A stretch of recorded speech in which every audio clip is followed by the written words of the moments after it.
What's happening, everybody? Happy Thursday. Nearly the weekend.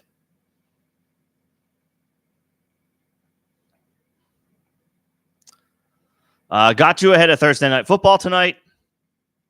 We'll talk shop on the players in this game, what they present from a fantasy perspective. There's some obvious starts. There's maybe some flex plays available to you depending on your matchup, your situation, all that good stuff. So we'll talk Thursday night at a high level. If you have a start-sit question that pertains to the Thursday Night Football game, I'll make sure to address it. Other start-sit questions I can tentatively answer this evening, but it's possible that we have to wait to definitively answer the question until the weekend, just because we don't have full details for everybody as it pertains to Friday practice reports, injury statuses, and all that good stuff. There will also be, for a second straight week, a London game on Sunday, so an early game. So we'll forego the Sunday start-sit stream. So if you do need start-sit help after tonight, I do encourage you to make the Saturday stream 2 p.m. Eastern. We'll go for as long as I need to take care of questions for your lineups, but we'll probably forego the Sunday stream just because there's going to be a game on at that time, and I'm sure you guys prefer to watch that. But I can be available in Discord like I was this previous week, and I think there's another one next week. There's one more London game, and then there's the Germany game. I don't recall if that's week 8 or week 9. There might be a gap in the international game schedule, but regardless, this week and next, there will be international games early in the morning. So likely we're looking at Saturday start-sit streams for those weeks. So be sure to tune in then.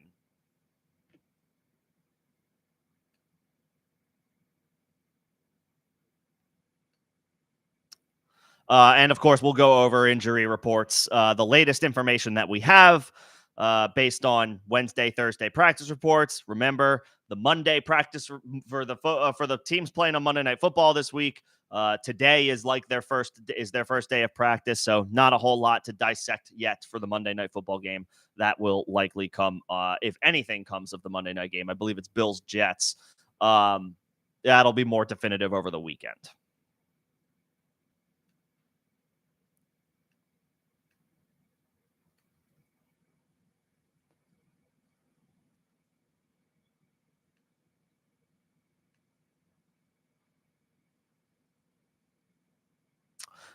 Let's see. And then, of course, if you have trade questions, whatever outside of start-sit questions, can take those as well.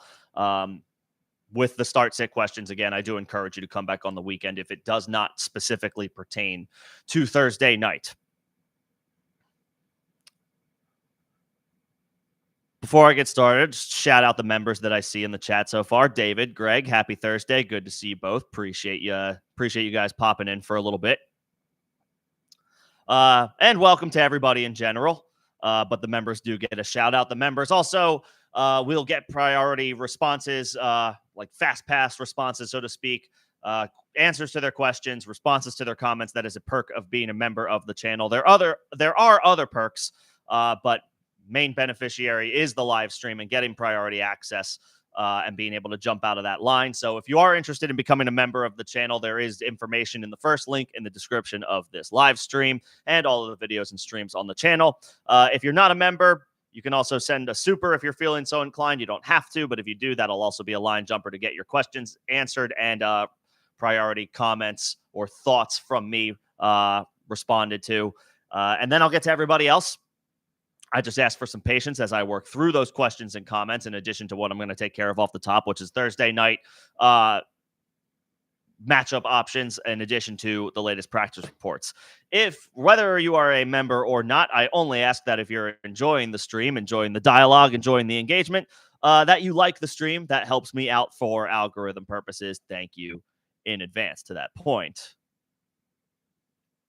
I'll ask you guys my question of the week. Question of the season with the poll. So be sure to engage with that. And let's get it popping. San Francisco 49ers tonight travel to Seattle to take on the Seahawks. Much has been made about the fact that the 49ers are 0-2 in the division.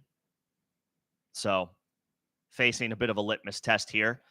Even though it is still early in the season. We haven't even quite reached a third of the season yet. So still time for any and all teams off to a slow start to bounce back. But nevertheless, the 49ers don't want to have too much more of a hole to dig out of as still the conference favorites. The guys that are obvious starts in your lineup tonight are the running backs, Kenneth Walker, Jordan Mason. Walker is a do-it-all option for the Seattle Seahawks. He is first up as a runner. He is improved as he's always been decent, not stellar, but decent as a pass catcher. He proved that he can be a reliable, consistent option for them in the passing game last week with 7 catches. So if he's gonna, if he has 5-6 catch upside on a week-to-week basis, then Walker's Walker's looking at league-winning status. So he's obviously in your lineup. Jordan Mason is obviously in your lineup as he continues to operate as the lead back for the 49ers. Christian McCaffrey misses yet another week, so he's not coming out of your lineup. And the Seahawks are certainly gettable on the ground if that wasn't enough of a reason. DK Metcalf, George Kittle, Deebo Samuel, and now Brandon Ayuk. Welcome to 2024, Brandon Ayuk. I was not suggesting Ayuk last week for start-sit just because he hadn't done anything to that point, and he promptly had a really good game, his best one of the season, just like it always goes. So Ayuk rejoins the ranks of the must-start. Deebo does as well, even after a down week. You have to keep going back to Deebo Samuel. You have no choice. His week-winning upside is volatile, but it exists. So, all you fire him up and you just hope for the best. Both quarterbacks are startable in this game as well. Brock Purdy's been playing well this year. Seattle's defense just got handled by Daniel Jones. So you trust Brock Purdy in this spot with his full arsenal ready to go. Well, minus McCaffrey, but Ayuk, Deebo, Kittle, all ready to go, even on a short week, no concerns. So Purdy can be fired up. Geno Smith can also be fired up even in one quarterback leagues. He's playing well, leads the league in passing yards per game. Hasn't thrown a lot of touchdowns, but you figure that variance is coming. The positive regression, so to speak, for Geno Smith. So he can be fired up. Both Purdy and Geno can be fired up as QB1s. Geno may be a lower-end QB1. They are all safe. All safe options. Jackson Smith-Njigba is in play as a flex. You figure Seattle's offense is going to have to get into. They're not going to be able to settle for field goals. They're going to have to score some touchdowns to keep pace with a team that everybody coming into this game this evening is saying definitely on paper that the 49ers are a better team than the Seahawks. Whether that plays out tonight, we'll see. But you can't settle for field goals against the 49ers. You're going to have to score touchdowns. You're going to have to be aggressive on offense. So that gives a slight boost to Jackson Smith-Njigba. Just depends on who your other options are. But he is pacing Tyler Lockett this year in targets, routes run, and targets. So Smith-Njigba has seemingly usurped Tyler Lockett. Therefore, you can play him with some wide receiver 3 upside. But the way this offense operates, and Smith-Njigba so far still being somewhat inconsistent throughout his career, he's a little bit more on the boom-bust scale as opposed to a confident flex play. But he may be a decent option for you depending on who you have. Tyler Lockett, Jawan Jennings, I don't feel confident or comfortable playing either one of these guys. If you have to, Lockett at home might be all right, but they've been somewhat quiet this year, the two of them. Jennings specifically when the 49ers have their full complement of pass catchers, so less confidence in him than if one of Deebo or Ayuk or Kittle are out. That's not the case tonight. Zach Charbonnet, as a running back on a short week, you kind of have some confidence that the backup running backs will mix in a little bit more. So at home, Charbonnet maybe has a little bit more value. But, Walker is the superior play and the superior player. it's hard to, really get behind Zach Charbonnet as anything more than like a deep league dart throw. Certainly a stash if you have Kenneth Walker, but that's about it.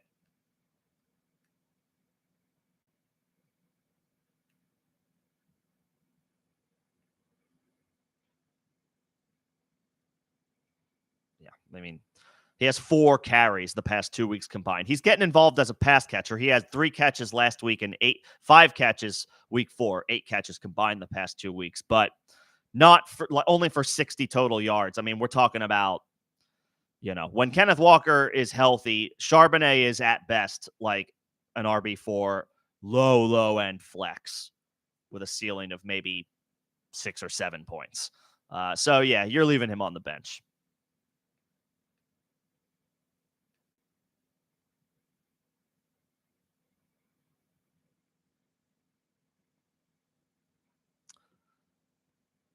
Okay, those are my thoughts on the Thursday Night Football players. So if you have, the quarterbacks are perfectly fine as low-end QB1 options. Both are obvious starts in Superflex leagues.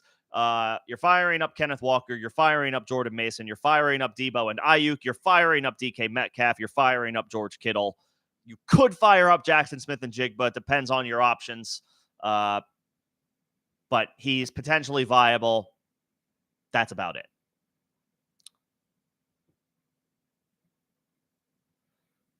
For injury updates this week, I will go through injury updates, and maybe this answers some of your questions. I haven't looked at the start-sit questions yet, or maybe if you're looking at options to pick up or start, I will go through the injury updates, the latest that we have, and give my quick thoughts on each one if it pertains to another player that is likely rostered. This might answer questions for you, so we'll move forward with that. We'll move forward in that sense. Let's see. I'm getting through. There's been a lot of updates since yesterday. Joe Mixon returned to practice on Thursday. This is noteworthy. He's missed multiple games, and he missed Wednesday's practice as well. So keep tabs on that. If Joe Mixon is able to log another practice on Friday, you can probably fire him back up into your lineup, even though we're looking at a multi-week absence. It's Joe Mixon after all. James Cook, Khalil Shakir not seen participating in practice Thursday. Shakir, this would be for the second straight week. Cook, let's keep an eye on. But not trending in a great direction so far. For the Saints, Alvin Kamara and Rashid Shaheed returned to practice on Thursday after both sitting on Wednesday. Shaheed specifically said that he would be good to go for this weekend. Kamara is not coming out of your lineup, but Rashid Shaheed, you might want to get out of your lineup. He's been awesome so far to start this year, but Spencer Rattler as a 5th-round rookie, there's a lot of unknown there. Arm strength is not generally considered one of his positive traits. Not to say that means that he's not going to do well, but a lot to prove for a 5th-round rookie, getting his first game action, making his NFL debut. That's a tough, it's tough to fully endorse a guy like Shaheed, who has been great. But he's great specifically with Derek Carr. I don't know if he's going to be great with Spencer Rattler. Does Spencer Rattler prefer to throw the ball to Chris Olave, which was a quote that came from Rattler himself this week? I think it was yesterday. Talked about how he wants to get Olave the ball. So I would be treading very lightly with Rashid Shaheed this week. 1, because of the quarterback situation, and 2, just as as an extra little concern is the fact that he has been on the injury report this week. Malik Neighbors doesn't practice for the second straight day. He could be set to miss another week after suffering a concussion in week 4. So we'll keep an eye on that. Wan'Dale Robinson remains in your lineup. I got a lot of Wan'Dale Robinson questions last week, and I know he caught a touchdown. I don't remember what the rest of his line was. But I don't think people were upset. I mean, hopefully it wasn't Wan'Dale or a better performer. But, 6 catches, 36 yards for a touchdown. You'll live with that.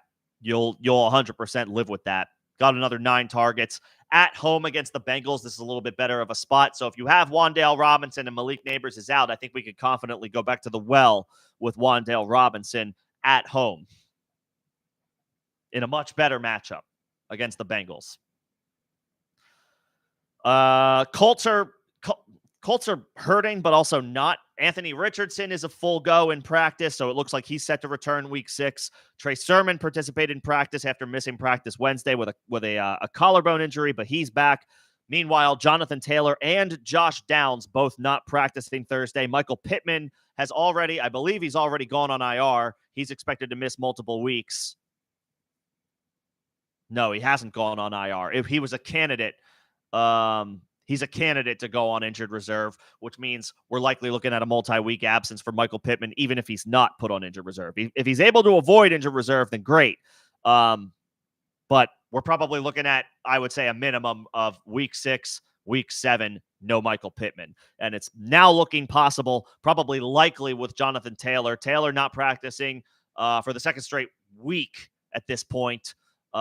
Missing last week, probably not going again this week. Again, dealing with a high ankle sprain. They were calling it a mild high ankle sprain when it happened. And if anybody caught me after that, I was like, I've never heard of a mild high ankle sprain. It's either a high ankle sprain, which isn't good, or a low ankle sprain, which is better news, like a better outcome, a shorter absence. High ankle sprain is often tricky, and we're looking at a 4 to 6 week absence with concern that it lingers throughout the year. They tried to, throw some water on that fire by saying, oh, it's a mild high ankle sprain, but, we'll see. But Taylor looks set to miss another game. So if you picked up Trey Sermon, it's a tougher matchup on the road against Tennessee, but at least he's an option for you because he's probably starting for the second straight week. Josh Downs also out. So hell, fire up Alec Pierce this week. He has done well now with both Anthony Richardson and Joe Flacco. So, if Richardson's, I guess his shoulder is fine. It's oblique. That was the injury that he was on the injury report for. As long as Richardson can uncork it, we've seen him connect with Alec Pierce on some long bombs this year already. So fire him up. I mean, fire up Alec Pierce. We're down Michael Pittman. We're looking like we're down Josh Downs. Friday's practice report will be huge for the Indianapolis Colts. But I mean, if you have Alec Pierce, get him into your lineup. Brian Robinson didn't practice for the second straight day, but this trend happened last week, and he returned to practice on Friday, and he was fine. Scored 2 touchdowns, I believe. Yeah, scored 2 touchdowns. Didn't do much on the ground, but came through from a fantasy perspective with those 2 scores. So maybe this is a lingering knee issue, and they're just monitoring his reps, but he's actually good to go. But if there's something more serious here, Commanders might want to think twice about having him out there for game action, even in a limited fashion. But whatever. I'm not in the room figuring out Brian Robinson's medical situation. If he's out there, he's in your lineup. Yes, it's a brutal matchup on the road against Baltimore, but Brian Robinson has done too much at this point this season to be left out of your lineup if he goes.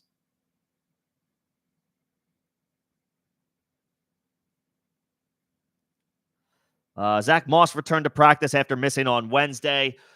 We'll keep tabs on that one, but Chase Brown is probably going to be a trendy flex play this week. Good matchup against the Giants on Sunday night, and seems to be getting that expanded role that the Chase Brown, you might have been in one camp or the other this year between Zach Moss and Chase Brown. Chase Brown, the vibes, the stock, the arrow, whatever you want to call it, all pointing up.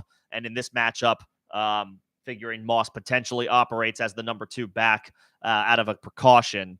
Chase Brown is looking good this week.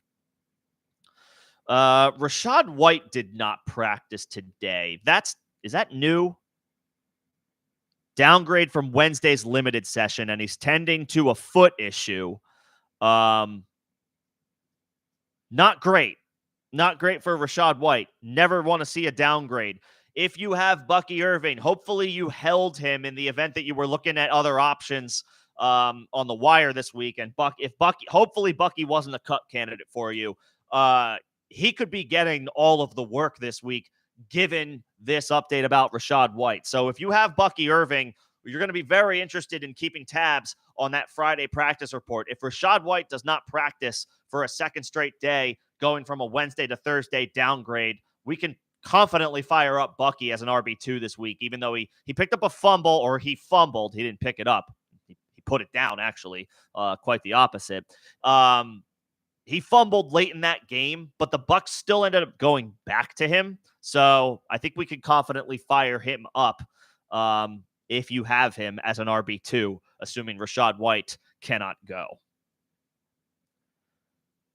Taysom Hill didn't practice for a second straight day, so probably are not expecting his weird quarterback tight end hybrid role, at least for week 6. We'll keep tabs on him for week 7. Again, it'll be Spencer Rattler for the New Orleans Saints starting this week. And I guess he's not going to have any reps taken from him as a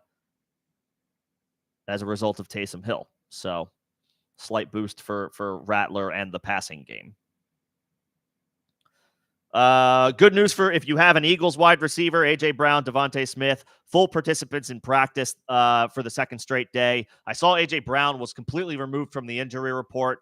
I'm not sure if Devontae Smith is. He had to clear concussion protocol. He's still on the injury report as questionable, but he's trending in the right direction to return this week. Brown is already off the injury report, so his odds are looking very good to play against the Cleveland Browns. You are firing up both Eagles receivers if you have them. Ramondre Stevenson did not practice for a second straight day. So grab Antonio Gibson if you're hurting at running back. So Friday's practice report is going to be key for Ramondre. If he can log a limited session tomorrow, then that puts him on track to play. But as of right now, his status is in question at best.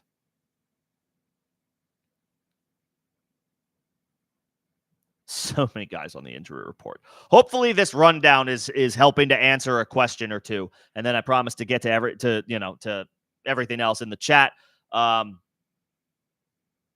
after wrapping this up. I'm just I figure this exercise might help a few people figure out, well, there's the answer I was looking for. And then I'll get into the other questions. Joe Mixon officially limited. Dameon Pierce fully practices.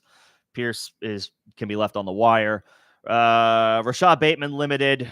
He's probably a best ball deep league guy at this point. A lot of Browns on the injury report. Nick Chubb limited. David Njoku limited. Donta Foreman limited. The only guy of that group that you potentially start this week if he plays is Njoku, and that's just because the tight end landscape continues to be a barren wasteland. We can't fire up Chubb this week if he goes. Christian Watson returned to practice. That's good. That's good news. That's a good sign. But we'll wait a week on him in all likelihood. Gus Edwards did not practice for a second straight day. We're firing up J.K. Dobbins. The Chargers were on bye this week, but we're going right back to the well with J.K. Dobbins. I believe they have a pretty good matchup. Oh, they don't. It's against the Denver Broncos. Less than ideal. However, if Edwards is out and Dobbins is taking over like a yeoman's role and is going to have bell cow opportunity, you fire him up. You fire him up even in a less than ideal matchup. I don't know why I thought it was a good matchup, but it's not. The Broncos defense is awesome. But if Edwards is out and you have Dobbins, you can play him as an RB2 or a flex or anything like that. Evan Ingram, limited in practice for the second straight day. We'll see on this guy. If you have Evan Ingram, you might as well fire him up if he plays, much like David Njoku. Like tight ends, the tight end situation is so bad. If you have these guys, even coming off of a multi-week absence, you may not have anything better than a dart throw on the waiver wire to pivot to. So you might as well just roll with these guys and hope for the best. But disappointing, to say the least, is Evan Ingram's first month and a half of the 2024 season. The Raiders are all banged up. Devontae Adams, well, his hamstring will probably heal if he ever gets traded out of Vegas. Jacoby Myers is not practicing. Neither is Zamir White. So Alexander Mattison for another week. Brock Bowers is a top 3 play at tight end. Aiden O'Connell, well, maybe he's more of a top 5 or 6 play at tight end. I don't know if Aiden O'Connell is an upgrade over Gardner Minshew. He might be, but we'll see. The Raiders quarterback situation is one that is like one of the least ideal in the NFL right now. But Brock Bowers should be able to come through with some decent usage. And okay, I just got this. David Njoku says he will play week 6. In all likelihood, you do not have a better option than David Njoku unless if you drafted 2 tight ends this year, then more power to you. But you in all likelihood fire up David Njoku this week and just hope for the best, even though I don't know what the best could possibly be when Deshaun Watson is your quarterback. Not good. Okay. Those are all the injury updates. I don't know if that helped anybody. I will check in if I see a question that maybe pertained to anybody on the injury report, and we'll go from there. Again, I will be starting with my members, and then I will come back to my spot in line. So if you've asked a question, I just ask for some patience. I will get to everybody, but I got to get to my members first. The ones helping to keep the lights on around here. David is the first question that I see. I believe I also saw Derek in here. What's going on, Derek? Good to see you. Let me know if you need anything. David is wondering if you start Baker or Dak this week, and I will pin the questions so y'all can see what it is that I am addressing. The Tampa Bay Buccaneers did they get the Saints this week?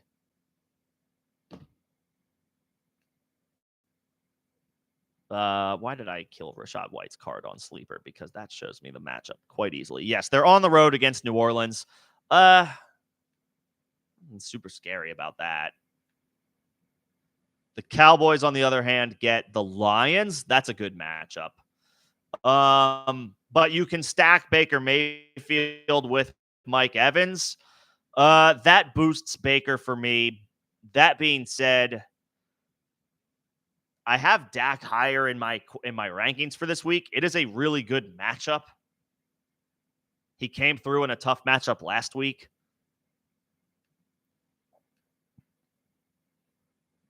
I'm inclined to say Dak, actually. I love stacks. I love finding opportunities to stack.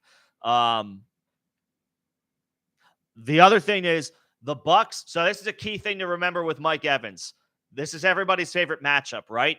It's Saints-Bucs this week. You know what that means. That's Mike Evans versus Marshawn Lattimore. That is a bloodbath. And I got to double check, but Mike Evans does not always come through in these matchups.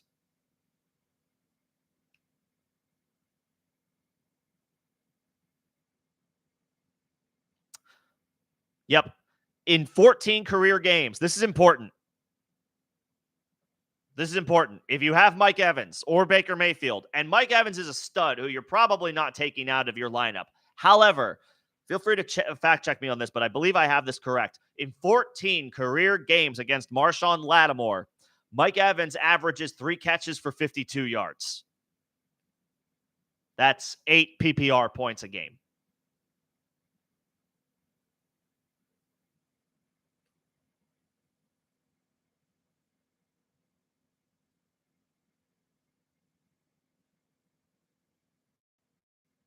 See if I can find a couple more stats about Evans versus.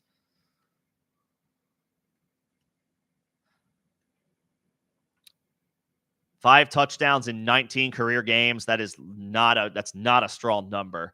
Going back, let's just go back to 2022. 4 catches for 61 yards. 4 catches for 59 yards. 2 games last year, 3 catches for 40 yards. 4 catches for 70 yards on New Year's Eve last year. 4 catches for 70 yards isn't bad, but for Mike Evans, that's not the most ideal. This is actually, like, historically not a great spot for Mike Evans. As excellent as he is, Marshawn Lattimore has been a thorn in his side. So, David, I would play Dak. The history of this matchup indicates that Mike Evans is at a disadvantage. Lattimore has gotten the best of him. And I love Mike Evans. Mike Evans is awesome. Mike Evans is already a Hall of Famer, in my opinion, based on what he's done. He has Marshawn Lattimore is a thorn in his side, is a bugaboo for Mike Evans. I would play Dak, and I don't know who your other wide receivers are. If you have other studs, you may want to consider Mike Evans, which is crazy to say, but when it comes to playing against Lattimore on the road against New Orleans, it's actually not a great spot for him historically. It's really hard to pull a guy like Mike Evans out of your lineup. You probably can't do that. Most people probably can't do that, but just go into this situation with lower expectations for Evans. So I would play Dak over Baker. Let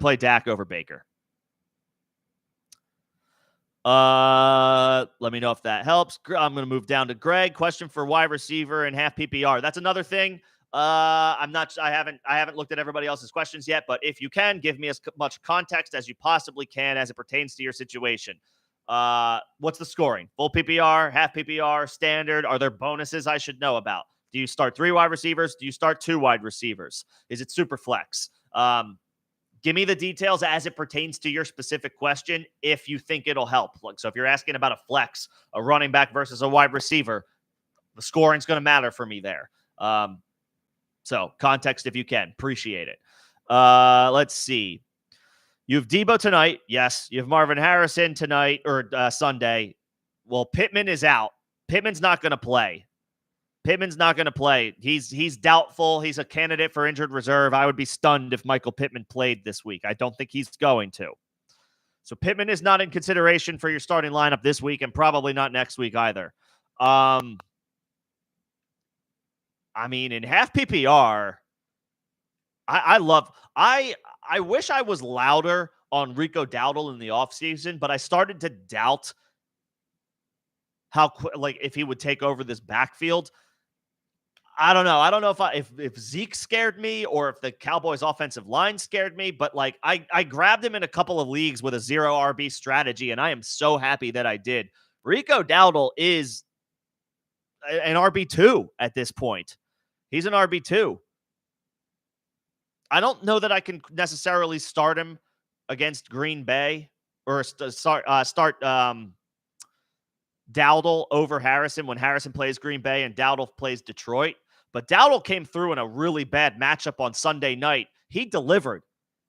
Averaged good yards per carry, caught a touchdown. I am in on Rico Dowdle as an RB2 for the rest of the season. I would tentatively say play Marvin Harrison for the upside, Greg, but if you just need a floor play, I don't mind Dowdle. If you think you can just get away with a floor play in this matchup, I don't mind Dowdle. I think the Cowboys are at home. I am all about Rico Dowdle for the rest of the season.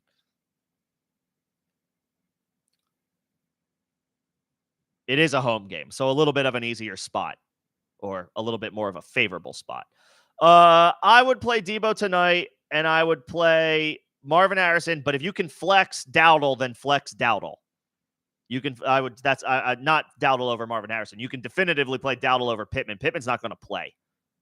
So yeah, play Dowdle, flex Dowdle. You can start Dowdle honestly moving forward as far as I'm concerned. Can't play Downs. He's not looking good after missing back-to-back practices.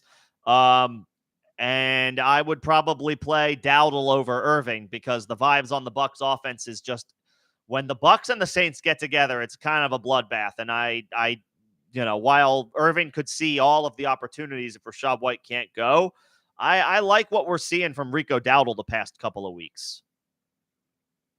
I would play Dowdle.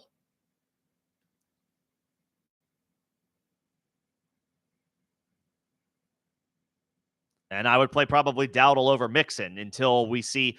I would give Mixon if you have a guy like Rico Dowdle, you can give Mixon a week, see how he does, and fire up Dowdle, who is on a bit of a heater right now and continues to dominate the Cowboys' backfield. So, yeah, play Dowdle. Don't worry about Wicks for 1 week, especially with Christian Watson potentially coming back. Yeah, I would play Dowdle.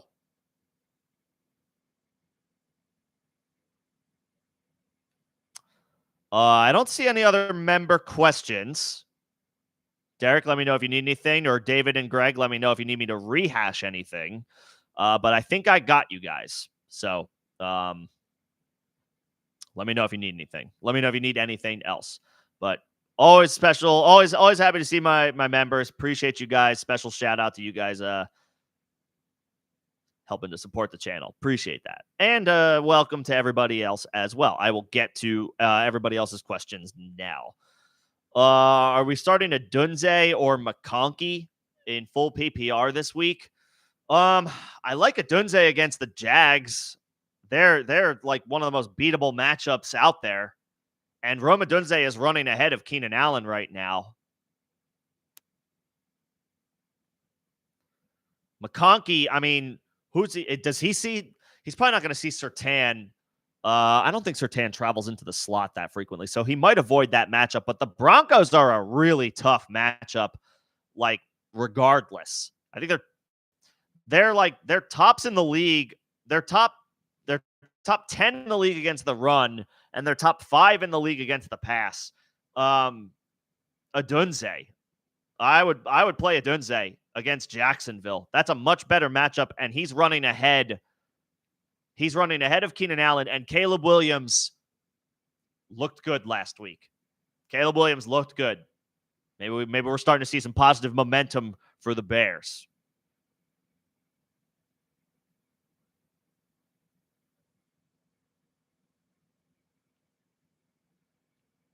Yep, I would play Adunze. Grade the trade question. Let's see what we got. Worthy and Chubb for Devontae Smith. I want, so like the vibes, I want to say that you won. And I always try to tell people it's not about winning a trade. It's about did you make your team better? So I would like to know what the rest of your squad looks like. If you could drop the rest of your squad in your lineup, like did you need a wide receiver? Are you strong at running backs? Or you were able to get rid of Chubb, which is a huge, he's a massive risk this year anyway. I've not really been in on Chubb. I have been saying sell high on Worthy. I know he scored a touchdown last week. But if the Chiefs, now is the time for me. Like the Chiefs could absolutely end up adding a wide receiver. They're sniffing around on DeAndre Hopkins. Apparently the Browns aren't going to trade Amari Cooper, but that's just what they're saying today. Who knows what they're saying next week? And there's still a few more weeks before the trade deadline. A lot can change since then or until then.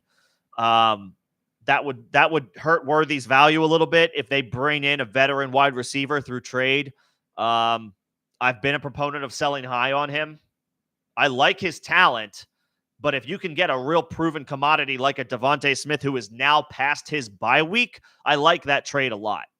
I do. Chubb is a huge risk. I know that the vibes are improving on him, but return to play does not mean return to performance. As awesome as Nick Chubb is when healthy, he's coming off such a nasty, gnarly injury that often takes a while to return from. And now he's like a 28-year-old running back. I hate to do the sob story, the negative story, negative vibes on Nick Chubb. It's just, and I know that he's a unicorn and he's a guy that could easily buck this trend because great players buck trends all the time. That's why they're great. It's just, we all saw that knee injury, man. And I don't even want to, I don't even like thinking about it. I don't mind moving off of Chubb in addition to Worthy to get Devontae Smith. I like that quite a bit. As long as you're, if Chubb was something that you were holding out hope for to boost maybe like a weak running back group, then meh. But if your RBs are strong, then I'm good with it. So I would want to know your whole roster. But I like, in a vacuum, I like it. I'm getting put on the spot. How are my teams doing so far this year?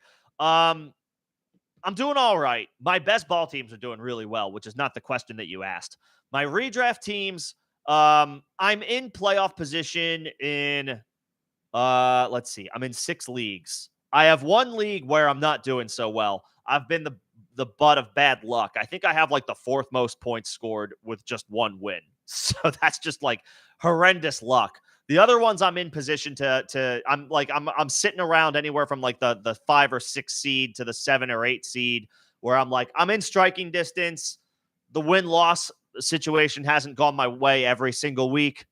I know you guys can all relate to that, but I'm in the race in all but one league. That league where I only have one win, I'm like, it might not be looking good. My points are keeping me alive, but I need to start stacking some wins. So we'll see. The other ones I'm in position, like hovering around the playoffs or like just outside looking in, but it's still early. So not panicking. I haven't made any panic moves, even though, if I'm 2-3, then I'm 2-3. If you're 2-3, you're fine.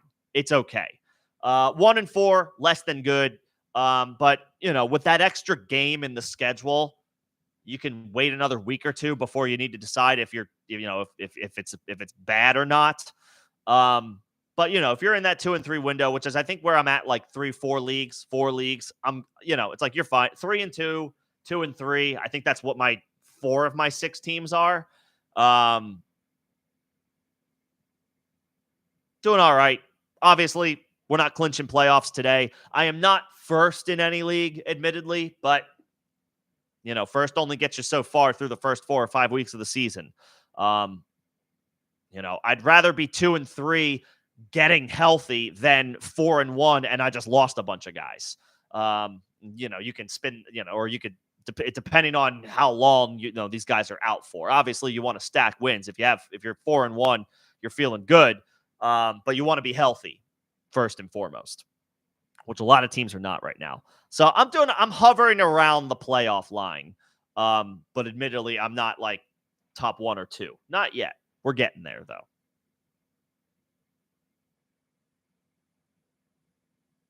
We're getting there. Let's see. Oh, this is a follow-up. You could start both McConkey and Adunze. Yeah, I guess I don't want to play 2 tight ends, although McBride and Kraft would both be worthy. It's just the tight end situation is so fluid week to week that I pretty much just want to start one and not worry about having to rely on 2 tight ends, even if they've both been performing recently. I would say I would definitely start Adunze. And then I would admittedly maybe want to come back to this one. Christian Watson's going to return for the Packers. So does Tucker Kraft stay, does he stay highly relevant?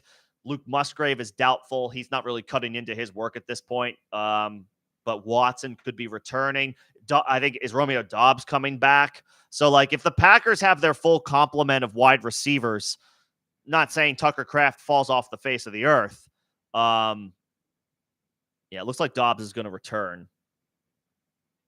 Doubs is going to return this week. Christian Watson is theoretically returning this week. They still have Wicks and Jaden Reed.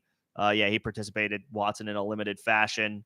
So I would say play McBride, and then, you could play your wide receivers. I don't want to be relying on 2 tight ends. I know Tucker Kraft is on a bit of a heater, but if Christian Watson and Romeo Doubs are back and I have Trey McBride, I think I'll play my wide receivers and only rely on 1 tight end. I just don't want to rely on 2 tight ends. I just don't.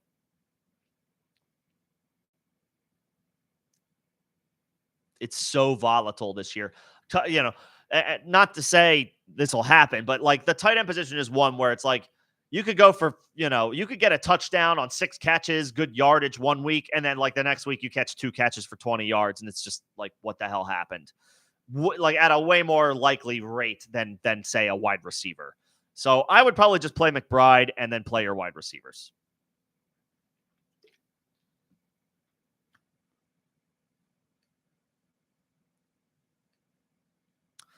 Any changes to your lineup? Allen, no. Montgomery, no. I mean, you got to keep tabs on Ramondre Stevenson. He didn't practice for a second straight day. So, and I don't see any running back options on your bench. So be prepared to be active on the waiver wire. I don't know who's still out there. If Antonio Gibson is out there, you may want to go ahead and grab him. Ramondre didn't practice for a second straight day. So you want to be have a running back ready to go if Ramondre can't play. Everything else looks good. Everything else looks good. You got a lot of pieces going in tonight's game, so best of luck. I wouldn't change out any of those wide receivers, especially Myers and Downs. They're not practicing right now. But get a backup running back.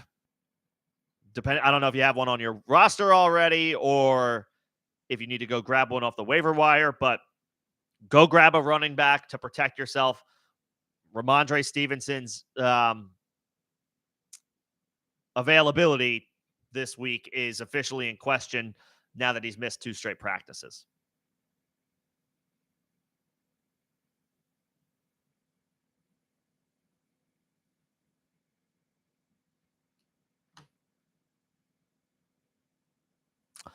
Let's see.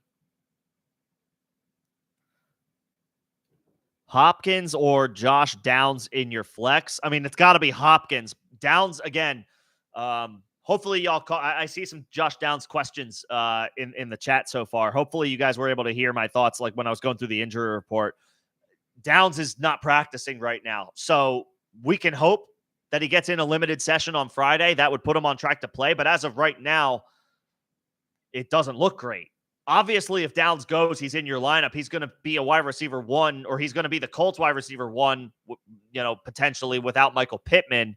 But if he can't go, then obviously you already know what to do. You're leaving him on your bench. So you're tentatively playing Hopkins right now. We got to keep an eye on Downs. If Downs logs a limited session tomorrow, then I would encourage you to come back over the weekend to get my thoughts. If Downs is, if he's listed as questionable for the game, but it's a possibility he plays, we can cross that bridge when we get to it. But as of right now, he's trending in the wrong direction.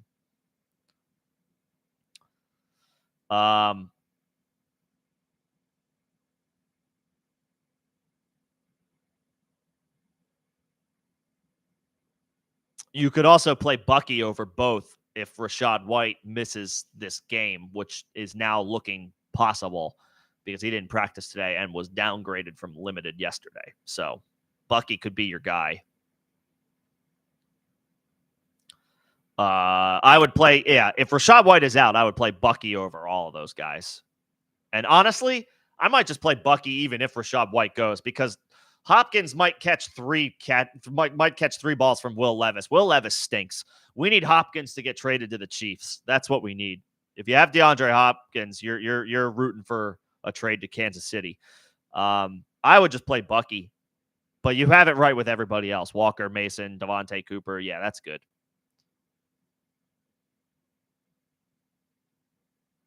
I would play Bucky.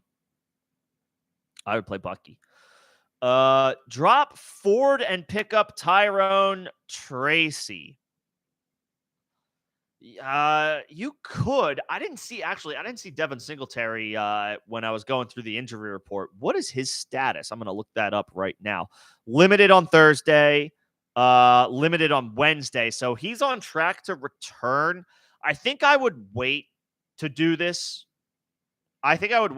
Because Chubb might still not play, and Foreman is on the injury report as well. So Ford could be looking at a lot of usage this week.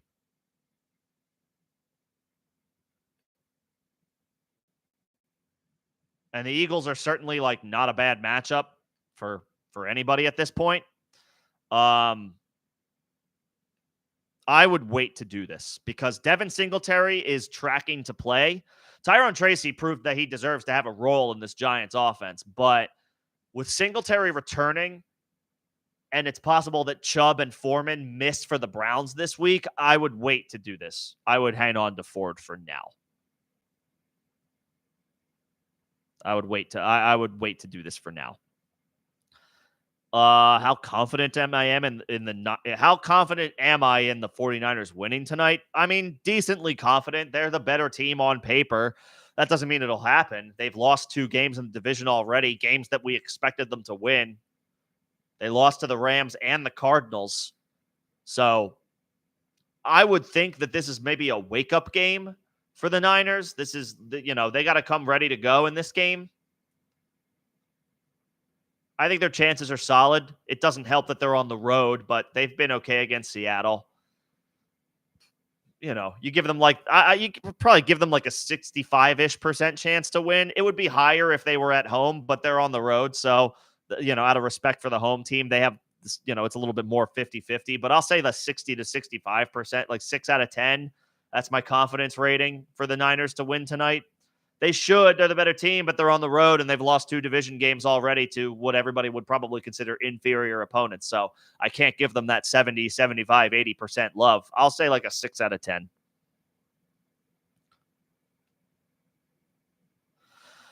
Do you drop or do you pick up a Dunze and drop any of Wicks? Don't drop Wicks. Don't drop Waddle. Don't drop Ridley. Don't drop Downs. You could drop Jacoby Myers. I know that he's trending to be the team's wide receiver 1 moving forward. And that, that gives him a safe floor. But like, is Aiden O'Connell, like, what does that look like? What does that look like? Adunze, on the other hand, has the upside, and we don't have as many questions. Like, after last week's performance, we have fewer question marks about Aiden O'Connell than we do, or we have fewer questions about Caleb Williams than we do Aiden O'Connell. Caleb looked good last week. Caleb looked like things started coming together for him last week. Will that stay that way all season long? I don't know, but we got some positive momentum for Caleb right now. They have another good matchup. Yeah, I would drop Myers for Adunze. Yes. Adunze has upside. Myers is like a good player, but his situation has plateaued with Aiden O'Connell. Yeah, and Adunze's running ahead of Keenan Allen right now. Yeah, I would pick up Adunze and drop Jacoby Myers. Yes, I would. I would do that. Keep everybody else, though. Is Slayton or Michael Wilson worth picking up on the waiver wire? It depends on, who would you be dropping? Who would you be dropping? Are you starting either one of these guys this week? Wilson could be fine against Green Bay, but he's more on the, he's on the wide receiver 4 radar, not necessarily the wide receiver 3 radar. Slayton could be fine against the Bengals as a deep threat, but like same, he's like a wide receiver 4. Like, who are you dropping? My question to your question is, who would you be dropping for either one of those guys? That's what I would want to know. All your running backs are on the injury report. No. Is Chase Brown on the injury report? I know Moss was. Did I miss that? Brown is limited today. Oh, crap. And he wasn't on the injury report yesterday. Okay, so he popped up. Yeah, I mean, we'll see. We got it. Friday's practice report will be telling, but yeah, this is a dicey situation right now. But yeah, Spears is fine as an emergency. If you have Tajay Spears and all these dudes can't go, then Spears is a perfectly fine pivot. Who they get the Colts. There's nothing scary about that matchup. The Colts have been playing better. I will say that. They've been playing better, but the Titans are at home coming off their bye week. Spears will be fine in an emergency situation if you need him. Yeah, we just got to keep tabs. I officially don't feel good about Rachaad White going from limited to not participating. That's a bad downgrade. Ramondre, I don't feel great about. Brian Robinson could do what he did last week. I think he missed Wednesday and Thursday. He practice limited on Friday and then played. He only played like a third of the snaps. So hopefully they're not like putting him out there at less than 100% and with a high potential chance of re-injury. Hopefully that's not the case. But if Robinson is out there, you have to play him.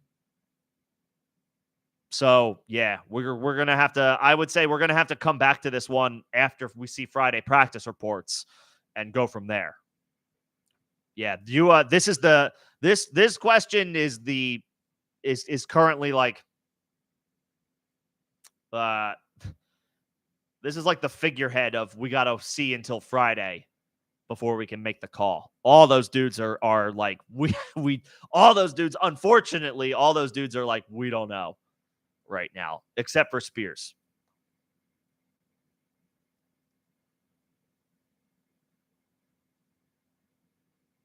Okay, Dizzle, what's going on? Hope all is well. Thanks for stopping in. Lockett or Lad McConkey in full PPR? I don't love the matchup, but because it's full PPR, I would probably say McConkey.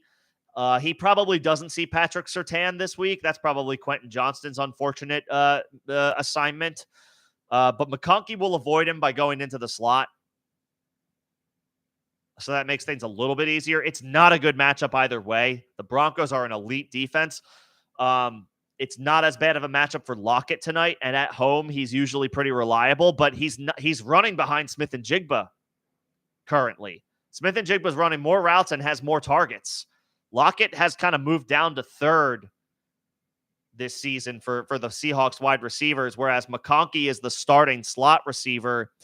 And while it's not a good matchup, he avoids the worst of it by not seeing Patrick Surtain by going into the slot. I'll say McConkey, especially since it's full PPR, so you get that little extra bonus from the slot receiver. I'll say McConkey. Plus, they're coming out of their bye, so maybe they're a little bit more fresh, even in the bad matchup. Give me McConkey over Lockett. Yep. Tolbert or Sermon, assuming that Jonathan Taylor is out. Sermon gets the Titans on the road. Not great. Tolbert gets the Lions at home. That's better. That's a good matchup. Sermon is a floor play. I think I would lean Tolbert. Brandon Cooks is out. Right? Tolbert did well. 7 catches, 87 yards, 1 touchdown against the Steelers on the road. Like, that's a really good. That's very well done. That's well done. I mean,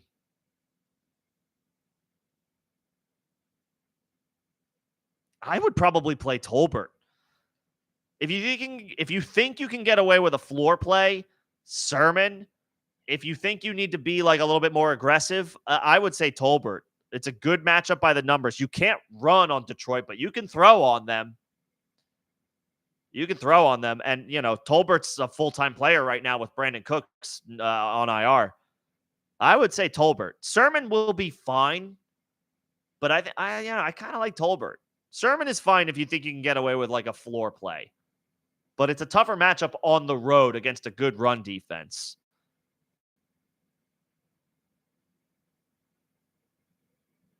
An above-average run defense. I say Tolbert, personally. You're probably going to see Sermon ranked ahead of him in flex rankings because of half PPR scoring, but this is a situation where I want the wide receiver. Let's see. Trade Brian Robinson for Laporta and Smith and Jigba.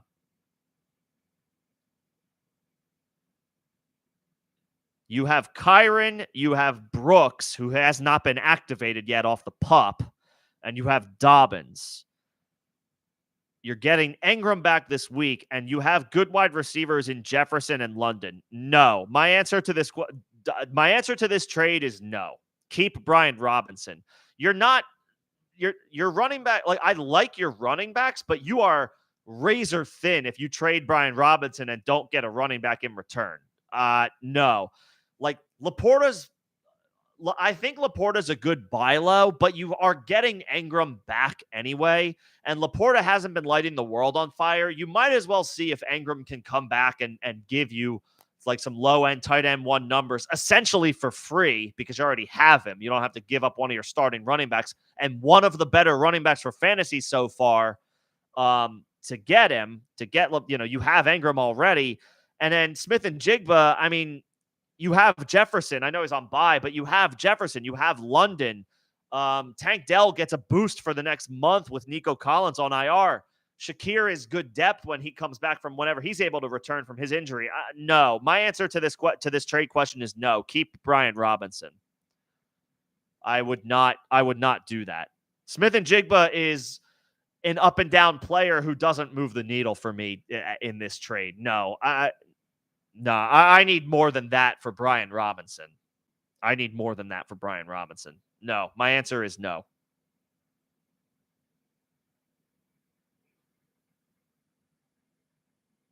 Nah. Just on trades, if anybody's got a trade in the works, or you're talking to a league mate about a trade, or you're thinking about shaking things up with your team, two things. Always, always, always trade from a position of strength. Don't trade from don't trade from a position where it's like, if I trade this guy, then I'm down to like some thin options, especially running back. And two, make the trade when you can definitively say, I need these pieces to make my team better. Regardless of what I'm giving up, I think in my head, like, I need these pieces because they make my team better. Then you can make the deal. But I don't want to trade from a position of like, it's not weak now, but it will be a position of weakness if I move this guy and don't get anything back in return at that position. He'd add Bucky Irving to the deal, so it's now a 3-for-1. Now it's a little bit more interesting. The problem is, yes, in a vacuum, I like, if you can get 3-for-1, then sure, fine. And Bucky is trending in the right direction if Rachaad White is going to miss a game or two due to injury. However, I'm still getting Laporta when I have Engram, and I know Laporta is better, but now you're rostering 2 tight ends, and I don't want to roster 2 tight ends. I would now want to look to move off of Evan Engram, but you can't get anything for Evan Engram right now. He has no value. He's missed a bunch of time. And then again, Smith-Njigba, I mean, do you start 2 receivers or do you start 3 wide receivers? Like, if you start 3 wide receivers, I guess it makes it more palatable. But if you only start 2 wide receivers, then Smith-Njigba is never going to play for you, except as like a bye week fill-in. Like, yeah, like a 3-for-1 is great, but okay, 2 wide receivers. No, because like Laporta, I would need to give Engram back in that trade and get something else. I would need something else, or take Engram and take Smith-Njigba out of the deal for a better wide receiver. Like, I can't. Yes, in general, do I want to do a 3-for-1? Sure. But when I'm giving up the best player in the deal to give myself a complicated tight end situation and a wide receiver 3 and an interesting RB3 who may have RB2 upside here and there, yeah. Okay, if you can get Brian Thomas, then yes. If you can get Brian Thomas, then all right, now we're cooking. Now we're cooking with some gas. That's a little bit more interesting. But I still need Bucky in that deal. I can't trade a running back and not get a running back in return. That makes it a little bit more interesting. Now I'm a little more in. I'm not crazy about giving up Brian Robinson because he's been really good. You got to make it good for me. That's like what you got to, tell your league mate. You got to make this good for me because I'm giving up an RB1. If I'm giving up an RB1, you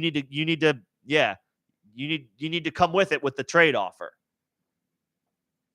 That's what I'm telling people. And hell, take Engram back in the deal. I'll take Laporta. Give me Brian Thomas. Give me Bucky Irving. Shit, throw in get a little greedy. Like, it's like, you want an RB1? Come get an RB1. Give me that, I'll give you keep JSN in the deal, keep Brian Thomas in the deal, keep Bucky Irving in the deal, and I'll give you Engram in return with Brian Robinson. This is the cost of an RB1. When someone wants an RB1, you are the one who is trading from a position of strength or from a position, from an advantageous position. Take pieces from them because there's no guarantee that Bucky Irving gives you 50, 60% of what Brian Robinson is going to give you rest of season. Brian Robinson is an RB1 on a strong Commanders offense right now. Challenge them. You want Brian Robinson? Come get Brian Robinson. You got to give me good pieces, multiple, plural. Brian Thomas, yeah, I can get down with that. Bucky Irving, I can get down with that. Laporta, I can get down with that. But now I kind of want to get rid of Engram as well, so I don't have to think about tight end.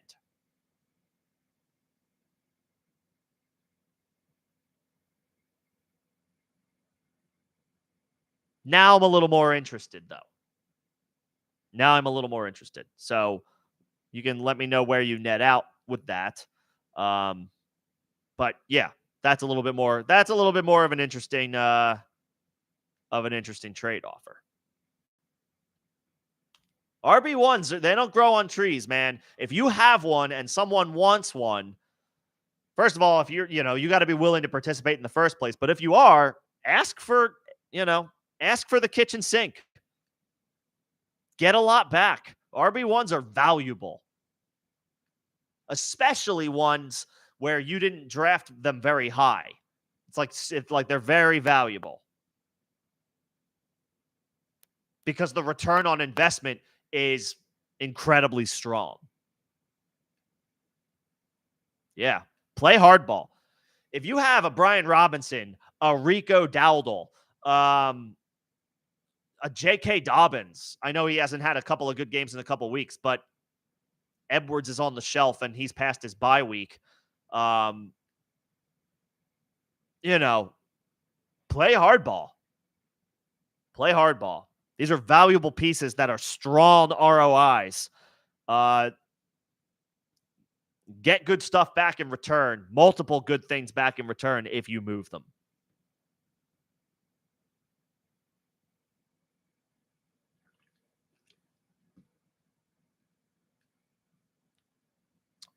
I don't see any other questions right now.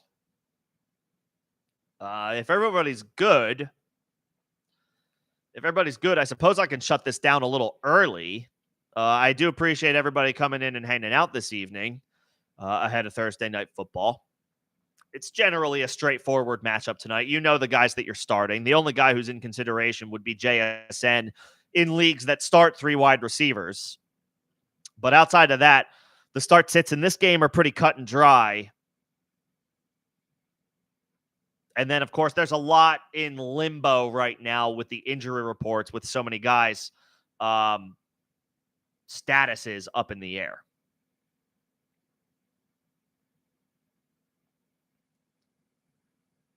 I got a pick 5, and I see that it includes Ayuk, so we can get into it. Well, you're starting CeeDee Lamb. You know you're starting CeeDee. You're starting London. Who do the Jets have this week? Oh, the Bills.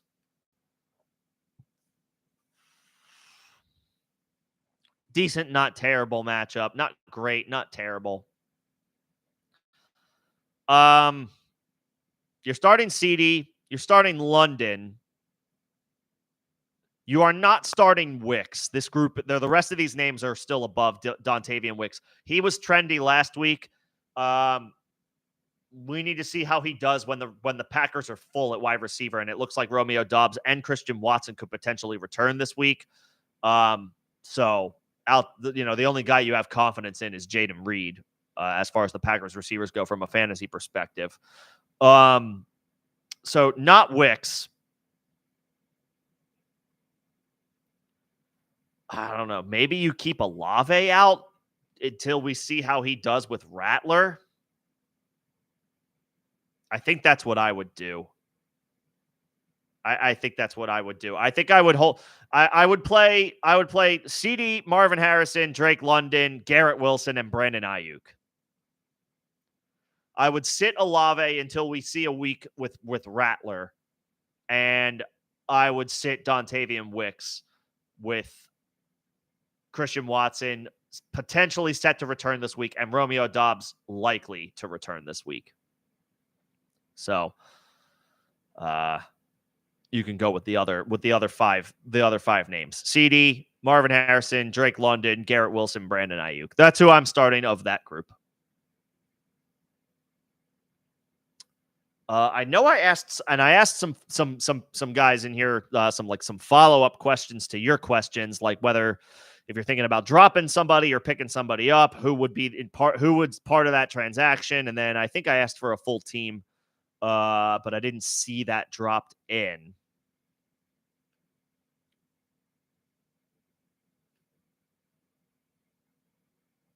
Could be a bit of a quieter evening.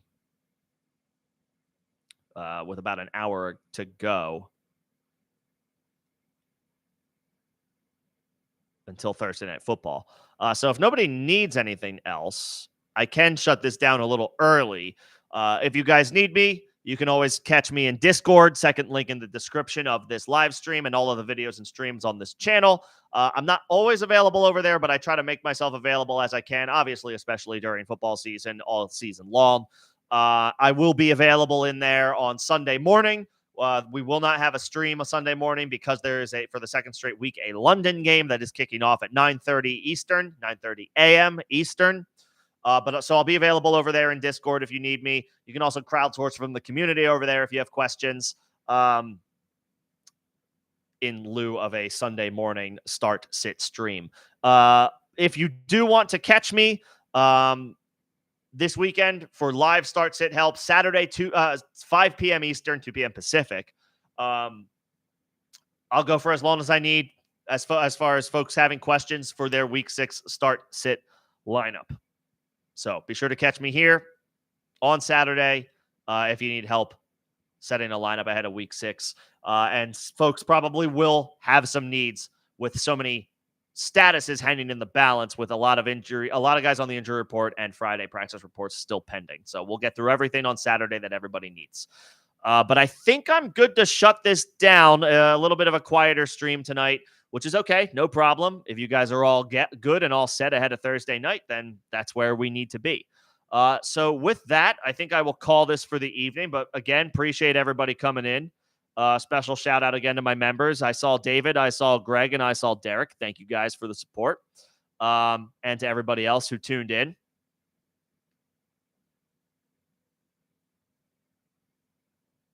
But if there's nothing else, I will tell you guys that I will see you guys on Saturday for Week 6 start-sit help. Enjoy the game tonight. Best of luck, whatever your situation is. And I'll see you guys on Saturday. Thanks, everybody.